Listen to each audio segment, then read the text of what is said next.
കേരളത്തിലെ police സ്റ്റേഷനുകളിലെ CCTV സംവിധാനം മികച്ചതാണെന്ന പ്രശംസയുമായി supreme കോടതി. രാജ്യത്തെ എല്ലാ പോലീസ് സ്റ്റേഷനുകളിലും CCTV ക്യാമറകൾ സ്ഥാപിക്കണമെന്ന സുപ്രീം കോടതി നിർദ്ദേശം നടപ്പാക്കുന്നതുമായി ബന്ധപ്പെട്ട പൊതു താൽപര്യ ഹർജി പരിഗണിക്കവെയാണ് കോടതി കേരളത്തെ പ്രശംസിച്ചത്.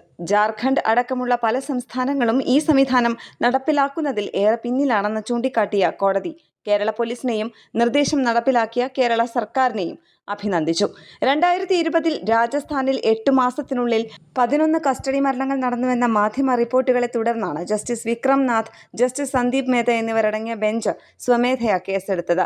രാജ്യത്തെ പോലീസ് സ്റ്റേഷനുകളിൽ പ്രവർത്തനക്ഷമമായ ക്യാമറകൾ ഉണ്ടായിരിക്കണമെന്ന് നിർദ്ദേശിച്ച കോടതി അവ സ്ഥാപിക്കുന്നതിനാവശ്യമായ നടപടികൾ സ്വീകരിക്കണമെന്നും ആവശ്യപ്പെട്ടിരുന്നു. തിങ്കളാഴ്ച കേസ് പരിഗണിച്ച കോടതി കേരളത്തിലെ എല്ലാ പോലീസ് സ്റ്റേഷനുകളിലും നിലവിൽ ക്യാമറ സൗകര്യമുണ്ടെന്നും ഏതൊരു ഉദ്യോഗസ്ഥനും ഫോണിലൂടെ ലോഗിൻ ചെയ്ത് തത്സമയ ദൃശ്യങ്ങൾ കാണാൻ സാധിക്കുമെന്നും നിരീക്ഷിച്ചു. കേരളത്തെ മാതൃകയാക്കി എന്തുകൊണ്ട് മറ്റു സംസ്ഥാനങ്ങൾക്കും ഈ സംവിധാനം നടപ്പിലാക്കിക്കൂടാ എന്ന് ചോദിച്ച കോടതി ഇതുമായി ബന്ധപ്പെട്ട് കേരളവുമായി ചർച്ച നടത്തണമെന്നും നിർദ്ദേശിച്ചു. കേസിന്റെ തുടർന്നുള്ള നടപടികൾക്കായി കേന്ദ്ര ആഭ്യന്തര വകുപ്പ് സെക്രട്ടറിയോട് നേരിട്ട് ഹാജരാകാൻ കോടതി നിർദ്ദേശിച്ചിട്ടുണ്ട്. ന്യൂസ് ഡെസ്ക് കേരള പ്രണാമം.